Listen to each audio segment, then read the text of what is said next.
अस्सलाम वालेकुम वरहमतुल्लाहि वबरकातुहू। दोस्तों, मेरे चैनल में खुश आमदीद। उम्मीद करता हूँ सब खैरियत से होंगे। आज के इस सेशन में हम देखेंगे कि जो पावर सप्लाई का कोई भी पावर सप्लाई है, क्या वो हमारे पास एसएमपीएस है, हमारे पास वॉशिंग मशीन की सप्लाई है, हमारे पास इन्वर्टर एसी का बोर्ड है, वेल्डिंग मशीन है, सिलाई मशीन का बोर्ड है, रेफ्रिजरेटर का बोर्ड है, जो भी सप्लाई है जो कि स्विच मोड पावर सप्लाई है, खा वो एलईडी टीवी में है, एलसीडी टीवी में है, उसके इनपुट सेक्शन में अगर शॉर्ट सर्किट आता है, वहाँ पे वो फ्यूज़ बार बार जलता है, उड़ जाता है, उसको आप कैसे ट्रबल शूट कर पाएंगे। इस वीडियो को हम 3 हिस्सों में देखेंगे। पहले पार्ट में हम इसकी डायग्राम देख रहे हैं, इसके बाद ही हम इसकी कोल्ड टेस्टिंग करेंगे कि सप्लाई कनेक्ट किए बगैर हम इसको कैसे वेरीफाई कर सकते हैं मल्टीमीटर की मदद से। उसके बाद हम इसको पावर अप्लाई करेंगे, फिर इन पावर सप्लाईज को देखेंगे क्या ये वाकई जो हमारी रिक्वायरमेंट है उस हिसाब से ये काम करती है या नहीं करती। चलिए जी, इसको शुरू करते हैं। पहले देखते हैं डायग्राम में देखें तो यहाँ पर लाइन और न्यूट्रल आता है। ये असल वीडियो बनाने का मकसद, मेरे एक व्यूअर हैं अबू ताहिर नाम से हैं, तो उन्होंने कहा जी ये फ्यूज़ मेरा जो है ना वो बार बार उड़े जा रहा है। तो मैंने उनको फिर वो डिटेल में जवाब दिए, उन्होंने फिर वापसी सवाल किया, फिर जवाब दिया। ये मैं 2 दिन से इनके साथ इसी कन्वर्सेशन में लगा हुआ हूँ। आखिर पे वो कहते हैं जी मैंने डायोड निकाला है तो वो शॉर्ट है, तो डायोड 2 एम्पेयर का है, तो क्या मैं 1-1 एम्पेयर के 2-2 लगा लूँ। तो चलें जी, इसको मैंने फिर ये वीडियो उनको डेडिकेट करता हूँ। अबू ताहिर नाम है इनका मेरे ख्याल में। तो ये सारी कहानी हमारी चल रही थी, तो ये वीडियो मैं उनको डेडिकेट करता हूँ। ये 11 मैसेज उनके बार बार, तो फिर इतने मैसेजेस को फॉलो अप करना मुश्किल हो जाता है। लाइन, जिसको हम फेस भी बोलते हैं, हाई साइड बोलते हैं, तो इसके सीरीज़ में हमारे पास यहाँ पर फ्यूज़ आ रहा है। फ्यूज़ होती है करंट प्रोटेक्शन, यानी ये एक सेफ्टी डिवाइस है। इसके सीरीज़ में या एनटीसी या पीटीसी लगा होगा या न्यूट्रल में भी होता है। अगर फ्यूज़ लाइन में लगा हुआ है तो ये सर्ज प्रोटेक्शन के लिए होता है, ओवर करंट प्रोटेक्शन के लिए। इसके बाद दोनों लाइनों में, अभी देखें ये सीरीज़ में लगा हुआ है लाइन, तो करंट को हर हाल में से इसमें से गुजरना है। तो ये करंट कंट्रोल करने के लिए होता है, लिमिट करवाने के लिए, तो करंट को इसके अंदर से गुजरना पड़ेगा। लेकिन वोल्टेज जब 2 लाइनों में आते हैं, लाइन और न्यूट्रल में, तो वहाँ पर हाई फ्रीक्वेंसी सिग्नल अगर आ जाएगा, चाहे वो बाहर से अंदर आने की कोशिश करे या अंदर से बाहर जाने की कोशिश करे, तो ये हमारा जो ईएमआई फ़िल्टर होता है ये उसको ब्लॉक करवाता है। तो उस वक्त ये कैपेसिटर उसको हाई फ्रीक्वेंसी स्पाइक्स को रोकता है। अगर फ्रीक्वेंसी बहुत ज़्यादा आ रही है तो ये इंटरनल शॉर्ट होकर देखें तो क्या करेगा, लाइन और न्यूट्रल को आपस में मिला देगा। जब बहुत ज़्यादा इसकी लिमिट से क्रॉस करेगा तो ये शॉर्ट हो जाएगा। बार बार फ्रीक्वेंसी आती है, अगर एक आध रिपल आती है तो उसको तो ये जाने देगा, निकाल देगा। लेकिन अगर बहुत ज़्यादा रिपल्स आ रही हैं तो फिर ये हीट अप होके इंटरनल इसका स्ट्रक्चर डैमेज होता है और ये यहीं से शॉर्ट सर्किट होकर देखें तो सप्लाई आगे नहीं जाने देगा, तो फ्यूज़ को उड़ा देगा। अगर ये कंपोनेंट शॉर्ट हो जाता है तो हमारा फ्यूज़ उड़ेगा। इसके बाद आता है MOV, वरिस्टर होता है, वोल्टेज अरेस्टर होता है। ये क्या करता है कि जब भी हाई वोल्टेज आएंगे, जितने वोल्टेज की लिमिट है उससे ज़्यादा आएंगे, तो ये इंटरनल इसकी प्लेटें शॉर्ट हो जाएंगी। जैसे ही शॉर्ट होंगी तो न्यूट्रल और लाइन आपस में, यहीं से लाइनें दोनों मिल जाएंगी, तो क्या होगा, ये फ्यूज़ को उड़ाएंगी। यानी फ्यूज़ आप कह सकते हैं कि हमारा एक ऑटोमेटिक स्विच है जो कि सेफ्टी के तौर पे जब भी उसको कोई प्रॉब्लम आएगी तो ये इसको ब्रेक करवा देगा। इसके बाद हमारी दोनों लाइनों के अंदर ये ड्यूल लाइन फ़िल्टर होता है। ये तो एक तार का टुकड़ा होता है जो कि एक फेरेट कोर पे लपेटा हुआ होता है। तो ये इसके साथ टैंक सर्किट बनाता है, RLC सर्किट होता है। इसके बाद एक कैपेसिटर इसके आउटपुट साइड पे भी होता है, वो भी क्लास X कैपेसिटर होता है, एक्स रेटेड कैपेसिटर होता है। इसके साथ आगे रजिस्टर है। कैपेसिटर जब भी होता है, कैपेसिटर जो पैरेलल लाइन में लगते हैं, एक्स रेटेड हों, वाई रेटेड हों, तो एक्स रेटेड कैपेसिटर जो है वो डिफरेंशियल मोड नॉइज़ को रिमूव करते हैं। दोनों लाइनों में जो नॉइज़ आता है उसको रिमूव करवाते हैं। तो जहाँ पे भी दोनों लाइनों में नॉइज़ आएगा, अगर वो ज़रूरत से ज़्यादा आता है तो ये शॉर्ट होकर हमारे फ्यूज़ को ओपन करवाएंगे। ये सेफ्टी के लिए होते हैं। रजिस्टर है, रजिस्टर शॉर्ट तो हो नहीं सकती, या तो ये जल जाएगी, अगर ये बहुत ज़्यादा इस पर वोल्टेज आते हैं तो जल जाएगी, तो ओपन हो जाएगी। इसकी रेजिस्टेंस इससे ज़्यादा डिक्रीज़ हो नहीं सकती।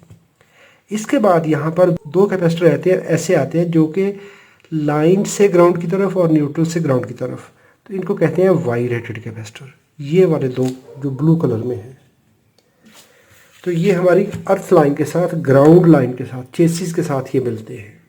अगर तो ये कैपेसिटर शॉर्ट हो गया तो फ्यूज़ का सर ले जाएगा।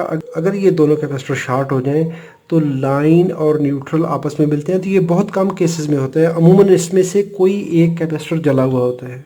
अगर हम 3 वायर लगाते हैं, 3 तारों वाली सप्लाई लगाते हैं, केबल लगाते हैं जिसमें लाइन भी, न्यूट्रल भी और गुड अर्थ भी होगा, तो ये फेज़ का अगर कैपेसिटर शॉर्ट है तो ये फ़ौरन से फ्यूज़ को उड़ाएगा, क्योंकि यहीं से ये वोल्टेज को ग्राउंड करवा देता है।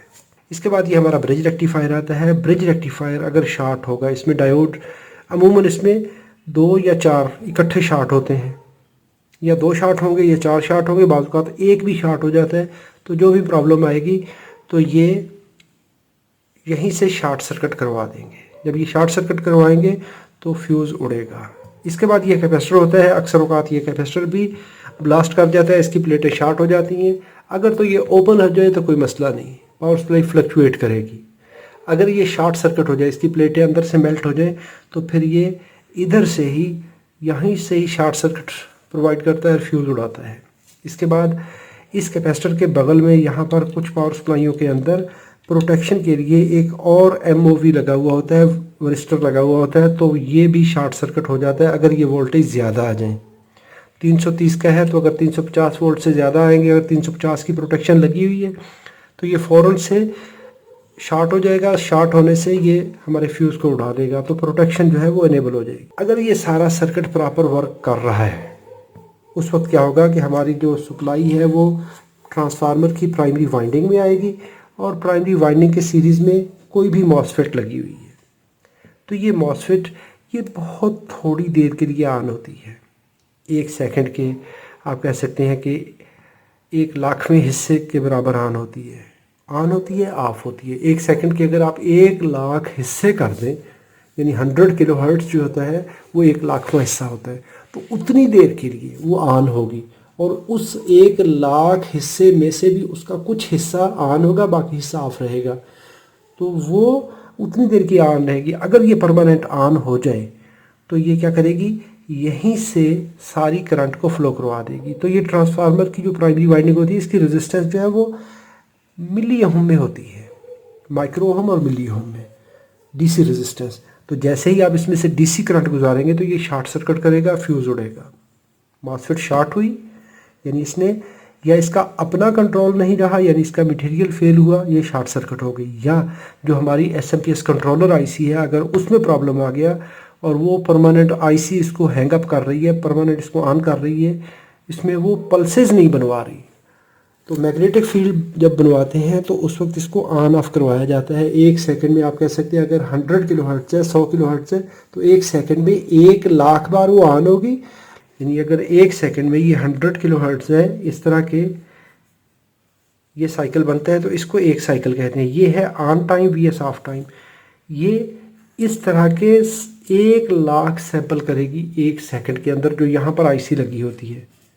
अगर वो IC प्रॉब्लम कर रही है और इस मॉसफेट को परमानेंट ऑन करवा देती है, तो उस वक्त DC करंट चलेगी, तो इसकी DC रेजिस्टेंस लो होती है, उसकी वजह से हमारा फ्यूज़ उड़ेगा। ये हैं वो बेसिक पैरामीटर जिनकी वजह से हमारे पास ये प्रॉब्लम आ सकता है। तो चलिए इसको भी हम टेस्ट करते हैं।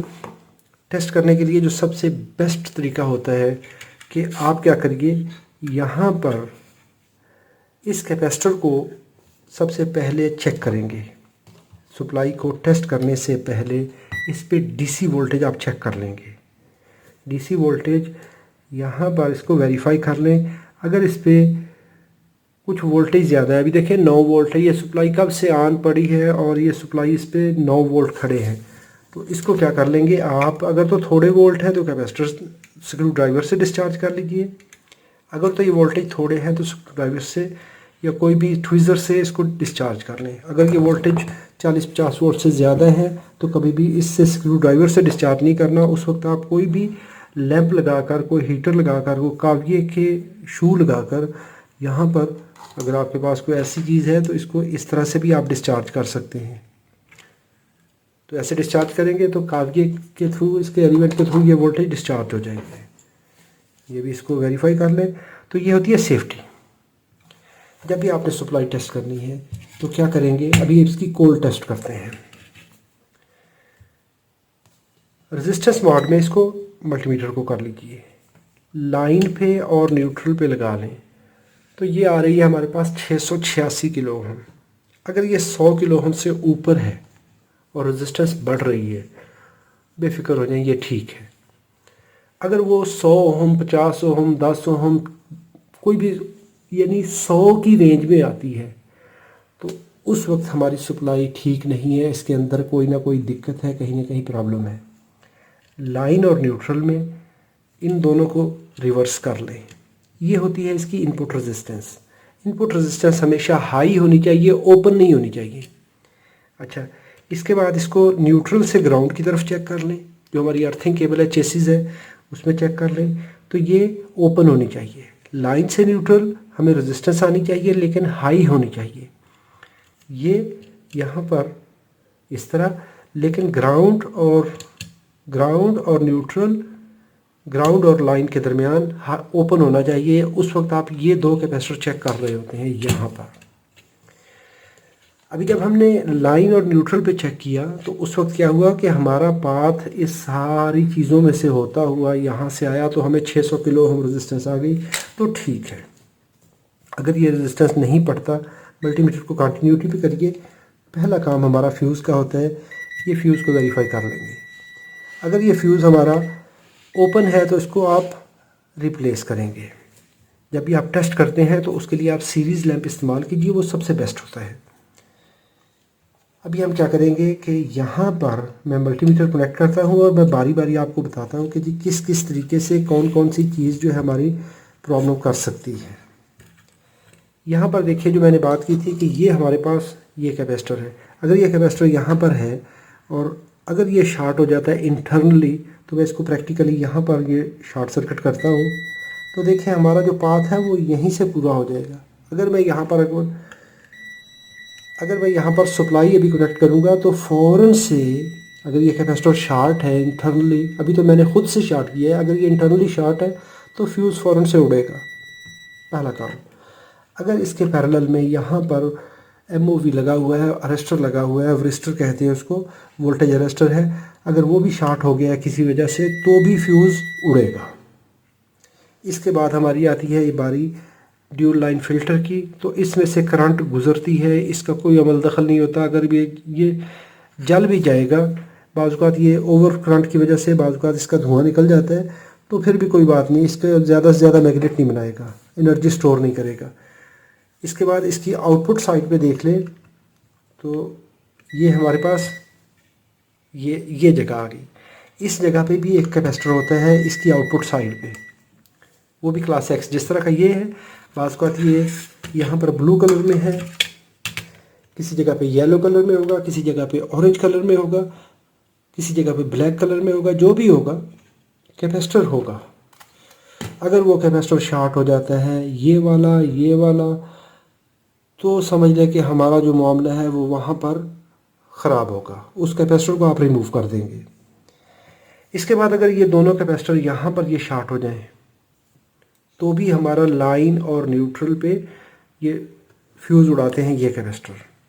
और बाज़ बात ये होता है कि इसमें से कोई एक शॉर्ट सर्किट होता है, तो वो शॉर्ट सर्किट होके एक काम ये करेगा कि चेसिस में करंट लाएगा, चेसिस में आपका टेस्टर ग्लो करेगा।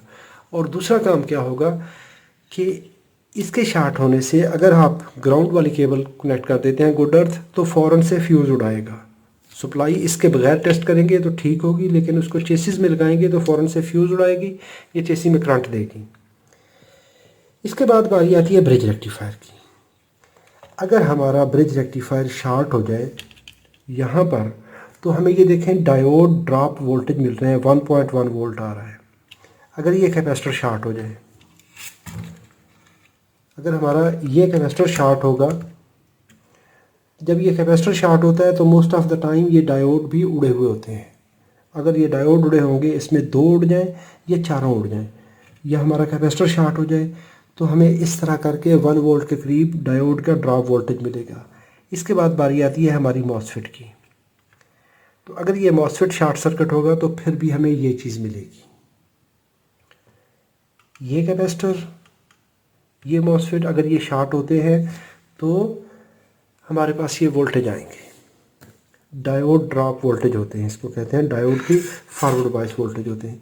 अभी इसको टेस्ट करते हैं। टेस्ट करने के लिए जो सबसे बेस्ट तरीकाकार होता है कि आप सर्किट के 2 पोर्शन बना लेते हैं। सर्किट के पोर्शन बनाने के लिए हम क्या करते हैं कि इस कैपेसिटर को हम रिमूव कर लेते हैं। ये कैपेसिटर हमने रिमूव कर दिया। इसको जब आप रिमूव करते हैं तो अगर तो इसको आपने वोल्टेज चेक किए हैं, अगर तो वोल्टेज थोड़े हैं तो ठीक है, इसको इससे डिस्चार्ज कर लीजिए और अभी इसको कर लें कैपेसिटर मोड पर और इसकी कैपेसिटेंस चेक कर लें। वैसे तो ESR मीटर से टेस्ट किया जाता है, लेकिन आप इसको, तो ये 93 माइक्रोफैरड आ रहा है।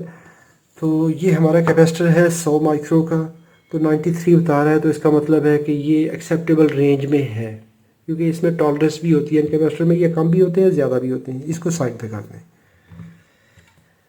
अभी आप दोबारा कंटिन्यूटी मोड में रख लीजिए, डायोड मोड में, और ये जो हमने कैपेसिटर वाली जगह पे मल्टीमीटर कनेक्ट करना है, एक साइड पे इस तरह लगाएंगे।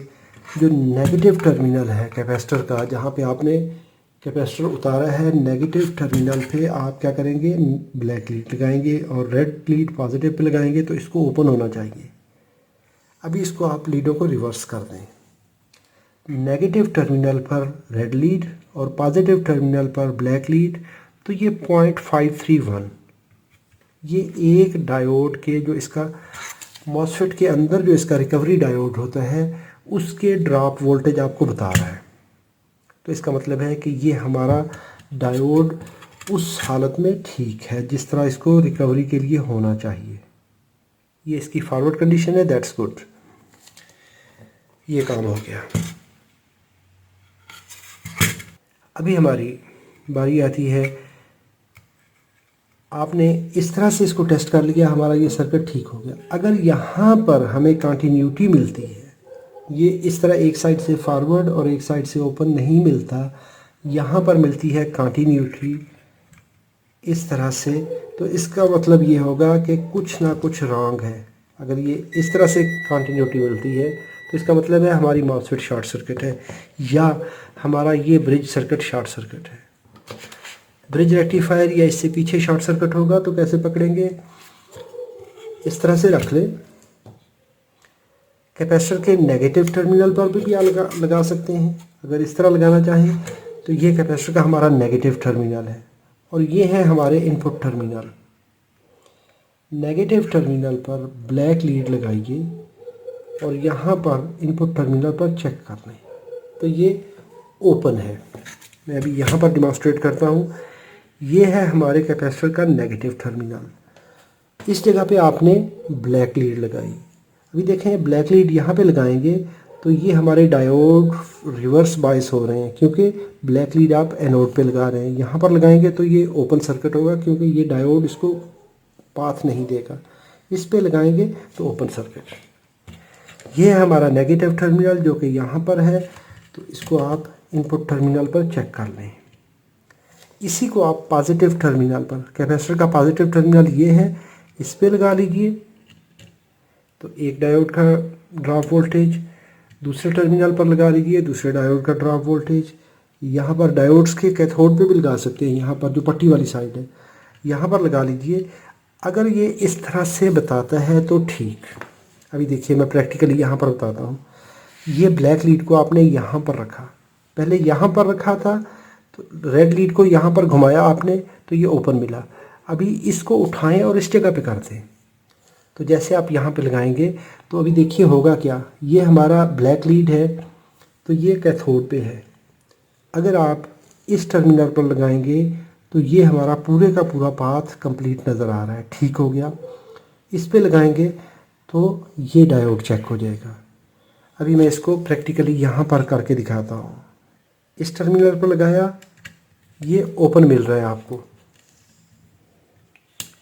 लेकिन अगर हमारा ये डायोड शॉर्ट सर्किट है तो यहाँ पर इस तरह से आपको कॉन्टीन्यूटी मिलेगी। ठीक है, अगर अभी यहाँ पर अगर आपको ओपन मिलता है और दूसरे टर्मिनल पर आपको कंटिन्यूटी मिल जाती है, ये डायोड शॉर्ट सर्किट है हमारा, तो उस वक्त आपको पता चल जाना चाहिए कि हमारा ये डायोड जो है, कि इस वक्त हमारा ये डायोड जो है ये प्रॉब्लम कर रहा है। एक इस लाइन में आएगा, दूसरा इस लाइन में। वैसे तो इसको ओपन होना चाहिए। अभी इसको हम यहाँ पर टेस्ट कर लेते हैं। अभी यहाँ पर ब्लैक लीड को आपने कैथोड पे लगाया, इसको इस लाइन पे लगाया। अगर ये शॉर्ट होगा तो इस तरह कंटिन्यूटी देगा। इसको दूसरी लाइन पे मूव करवा दें तो अभी हमारा दूसरा डायोड चेक हो जाएगा। दूसरा डायोड यहाँ पर चेक होगा। अगर ये डायोड शॉर्ट सर्किट होगा अंदर वाली साइड वाला, तो इस लाइन पे हमें कंटिन्यूटी मिलेगी, वोल्टेज नहीं मिलेंगे। अभी हम लीड रिवर्स कर देते हैं। पहले जब हमने ये ब्लैक लीड यहाँ पर रखी थी तो हमें यहाँ पर ओपन मिला था। अभी इसको इधर लगा लें और यहाँ पर उसी तरह डायोड के ड्रॉप वोल्टेज चेक कर लें। कैसे? अभी रेड लीड को हमने यहाँ पर लगाया है तो हमें यहाँ पर ये दो डायोड फॉरवर्ड बायस मिलेंगे। इस तरीके से हम डायोड्स को वेरीफाई कर सकते हैं। हमने ये सारी चीज़ें चेक कर ली। अभी जब हमने तसल्ली कर ली कि हमारा ये वाला कैपेसिटर है, इस पर हमें शॉर्ट सर्किट नहीं मिल रहा, यहाँ पे शॉर्ट सर्किट नहीं है, हाई इनपुट रेजिस्टेंस हाई है, हमारा जो कंटिन्यूटी है यहाँ से आ रही है, तो उस वक्त हम क्या करेंगे, इस कैपेसिटर को हम वापसी लगा देते हैं। जब कैपेसिटर लगाते हैं तो इसकी हमेशा पोलैरिटी का ख़ास ख्याल रखते हैं। कैसे रखेंगे कि ये जो ब्लैक लीड है, ये जो पट्टी वाली साइड है कैपेसिटर की, इसको आप डायोड के एनोड वाली साइड पे लगाएंगे।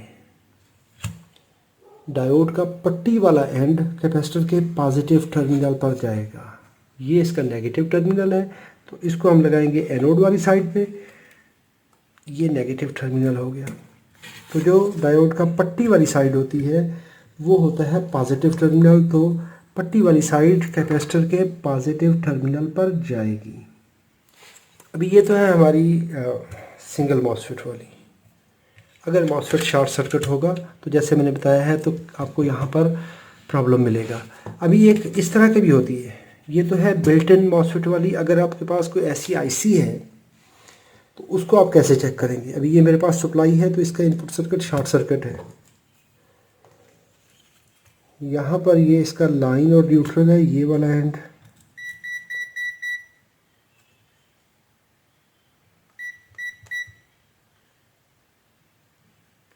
तो ये देखें हमें 1.228 ये इतने वोल्ट मिल रहे हैं, तो इसके अंदर शॉर्ट सर्किट है। तो ये हमारा कैपेसिटर है। इसको सबसे पहले तो यहाँ पर वोल्टेज चेक कर लीजिए, डीसी वोल्टेज। यहाँ पर वोल्टेज नहीं होने चाहिए। जब भी आप इसको टेस्ट करते हैं तो ये वोल्टेज नहीं है। अभी इसको आप क्या करेंगे, रेजिस्टेंस मोड में या कंटिन्यूटी मोड पे यहाँ पर रख लें। तो ये हमें शॉर्ट सर्किट दे रहे हैं। हमने कैपेसिटर के इस टर्मिनल पर लगाया। अगर हमारा ये सर्किट ठीक होगा, ये बिल्ट इन मॉसफेट इसके अंदर आईसी के अंदर लगी हुई है, अगर ये ओपन होनी चाहिए। अगर ये शॉर्ट होगी तो यहाँ से कैपेसिटर से इस तरफ आपको कंटिन्यूटी मिलेगी जैसे ये मिल रही है। तो इसको देखें। अभी देखिए पॉजिटिव टर्मिनल ये वाला ये जा रहा है यहाँ पर ट्रांसफार्मर की वाइंडिंग पे, और नेगेटिव टर्मिनल को देखेंगे तो यहाँ से ये जाके इस आईसी की इस पिन पे जा रहा है। तो इसकी 5, 6, 7, 8 जो है ये ट्रांसफार्मर की वाइंडिंग को ड्राइव करने के लिए। तो अगर ये आईसी यहाँ से इंटरनली शॉर्ट हो जाए ग्राउंड और आउटपुट वाइंडिंग के दरमियान, तो हमारी जो जितनी भी करंट होगी वो यहीं से शॉर्ट कर जाएगी। तो इसको जैसे ही आप लगाएंगे तो इसका लैंप फुल ग्लो करेगा। जैसे ही आप टेस्ट करेंगे तो इसको सीरीज़ लैंप के ज़रिए टेस्ट करिए हमेशा। चलें जी, अब इसको भी हम सप्लाई देते हैं। सप्लाई देकर तो फिर इसको हम ट्रबल शूट करते हैं, फिर देखते हैं कि इसमें कौन कौन से वो पैरामीटर्स हैं जिनको आपने चेक करना है। अगर आप प्रॉपर कोल्ड टेस्ट कर लेते हैं तो तकरीबन आप कह सकते हैं कि 95% आपका ये हो जाता है कि उसमें चांस नहीं होते उसमें प्रॉब्लम के, लेकिन फिर भी 5% चांस होते हैं। उसके बावजूद भी आप सारे कंपोनेंट भी चेक कर लेते हैं तो सप्लाई फिर भी प्रॉब्लम करती है, फिर भी वो शॉर्ट सर्किट देती है। तो उसको आप कैसे चेक करोगे? अभी हम सबसे पहला काम क्या करेंगे कि इसको सप्लाई देते हैं। सप्लाई देने के लिए आप क्या करेंगे, लैंप को देखेंगे, सीरीज़ लैंप यूज़ करिए। जैसे ही मैं इसको सप्लाई कनेक्ट करूँगा तो लैंप देखेंगे ऑन हुआ, सप्लाई हमारी नॉर्मल हो गई। फिर लैंप ऑफ नहीं हुआ, करंट इसमें से गुजर रही है, लेकिन वो अपनी रूटीन पे आ गई है। एक दफ़ा जब कैपेसिटर चार्ज हो जाते हैं तो उसके बाद क्या होता है कि करंट अपनी रूटीन पे आ जाती है। सबसे पहले एसी वोल्टेज यहाँ पर चेक कर लीजिए। तो जब आपने सप्लाई इसको प्रोवाइड की है तो उस वक्त आप क्या करेंगे, इस एरिया को किसी को टच नहीं करेंगे अपने हाथ से। ये देखें 234.5 ये वोल्टेज है हमारे। ये वोल्टेज यहीं से चलते हैं, इस फ्यूज़ के अक्रॉस आप वोल्टेज चेक कर लेंगे, ये ज़ीरो होने चाहिए। अगर हमारा फ्यूज़ ओपन होगा तो उस वक्त सारी की सारी सप्लाई जो है वो इसके ऊपर खड़ी होगी। जब भी ओपन सर्किट होता है तो वहाँ पर हमारी जो सप्लाई है वो पूरी की पूरी अपीयर होती है, पूरे वोल्टेज वहाँ पे शो होते हैं। अभी यहाँ से चलेंगे तो हम आके चेक करेंगे इस कैपेसिटर पर। यहाँ पर हम डीसी वोल्टेज चेक करेंगे। इस कैपेसिटर पर 332 वोल्ट हमारे पास आ रहे हैं। अभी इन वोल्टेज को आप कैसे टेस्ट करेंगे, कैलकुलेट कर सकते हैं। हमारे पास जो इनपुट वोल्टेज है वो 234.5 है, तो ये है हमारे आरएमएस वोल्टेज। तो आरएमएस को आप पीक में कन्वर्ट कर लीजिए, तो 1.414 से मल्टीप्लाई कर लें तो ये है 331.583। 332 वोल्ट डीसी होने चाहिए। इनपुट है 234, आउटपुट 331 वोल्ट। अगर ये वोल्टेज यहाँ पर जितने हमने कैलकुलेट किए हैं वो डीसी वोल्टेज आपको यहाँ पर मिलते हैं तो वो ठीक है, आपका ये कैपेसिटर भी ठीक है, हमारा बाकी सर्किट भी ठीक है, और ये वोल्टेज छलांगे नहीं लगा रहे, फ्लक्चुएट नहीं कर रहे। 332.34 ये पॉइंटों में जो वेरिएशन होती है ये ठीक है, एक्सेप्टेबल है। लेकिन अगर ये वोल्टेज 325 से लेकर 335 तक, या इसमें 2 4 5 वोल्ट की वेरिएशन हो रही है और बार बार वो अप डाउन हो रहे हैं, तो दैट मीन्स के पावर सप्लाई के अंदर कुछ मसला है, कुछ दिक्कत है। तो उसको आप वेरीफाई करेंगे। अभी अगर ये सप्लाई यहाँ पर स्टेबल है तो इसका मतलब है ठीक है, हमारा सर्किट स्टेबल है। अभी अगर सारा सर्किट टेस्ट करने के बाद फिर भी ये फ्यूज़ उड़ाती है तो फिर हम क्या करेंगे, मैं इसको पावर ऑफ करता हूँ। इस सर्किट को जब भी आप पावर अप्लाई करते हैं, पावर अप्लाई करने के बाद सबसे पहले आप क्या करेंगे कि इसको डिस्चार्ज हो जाना चाहिए। अब ये देखें ये 5 वोल्ट पे डिस्चार्ज हो गया, अभी ठीक है। अगर ये डिस्चार्ज नहीं होता तो इसको मैनुअली डिस्चार्ज कर लीजिए। उस वक्त आप क्या करेंगे कि जो भी यहाँ पर एसएमपीएस कंट्रोलर आईसी लगी हुई है जो कि इस मॉसफेट को ड्राइव करने के लिए है, तो उसकी ड्राइव पिन को आप देखेंगे, पिन आउट देख लेंगे। तो यहाँ पर देखेंगे तो मॉसफेट को ड्राइव करने के लिए हमारी ये पिन नंबर 8, यहाँ से ये सिग्नल चलता है ऐसे, और यहाँ पर हमारे पास ये रजिस्टर और डायोड लगे हुए हैं। तो इस एंड को जो कि इस आईसी की इस पिन के साथ लगा हुआ है, इसको आप ओपन करेंगे।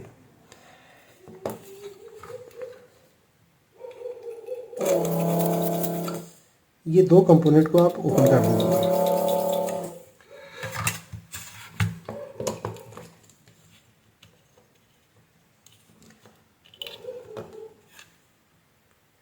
ये मैंने दोनों कंपोनेंट यहाँ से इससे आउट कर दिए।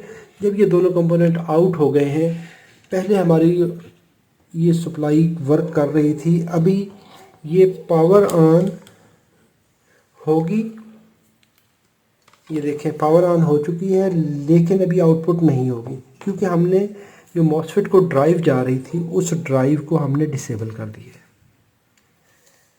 जो ड्राइव यहाँ पर थी उस ड्राइव को हमने डिसेबल कर दिया है। अभी ये मॉसफेट बिल्कुल ओपन सर्किट है, बिल्कुल इस फॉर्म में है कि इसको कोई ड्राइव नहीं जा रही, तो सारे के सारे वोल्टेज जो है वो इस जगह पे इसके रुके हुए हैं।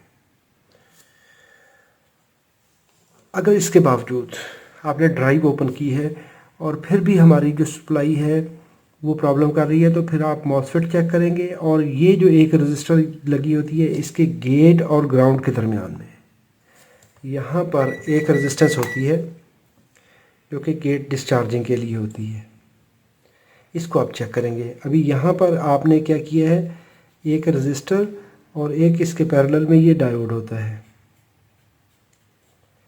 ये आ रहे होते हैं इस तरह। यहाँ पर ये इस आईसी से रजिस्टर और डायोड पैरेलल में लग के हमने ये एंड ओपन किया है।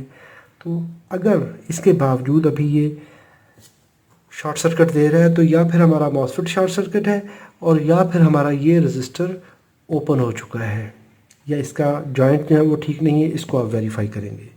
ये वाला जो सिंगल रजिस्टर ये लगा हुआ है, इसको आप चेक कर लेंगे। जब आपने इसको ओपन किया, इसका शॉर्ट सर्किट ख़त्म हो गया, लैंप ग्लो होना ऑफ हो गया, आप फिर से इन कंपोनेंट्स को दोबारा कनेक्ट करते हैं, लैंप फिर ग्लो होना शुरू हो जाता है। तो इसका मतलब ये है कि हमारी ये आईसी जो है ये इंटरनली शॉर्ट है, जो कि इसको ड्राइव की बजाय परमानेंट पुल ऑन कर रही है, इसको पुल अप कर रही है। तो वो हमारी आईसी ख़राब है, इसको फिर आप रिप्लेस करेंगे। बाज़ बात इसके ड्राइव सिग्नल, जो ड्राइव पोर्शन होता है उसका जो ड्राइवर होता है वो अंदर से शॉर्ट हो चुका होता है। तो ऐसी हालत में आप इस आईसी को रिप्लेस करेंगे। वीडियो अच्छी लगी है तो लाइक कीजिए।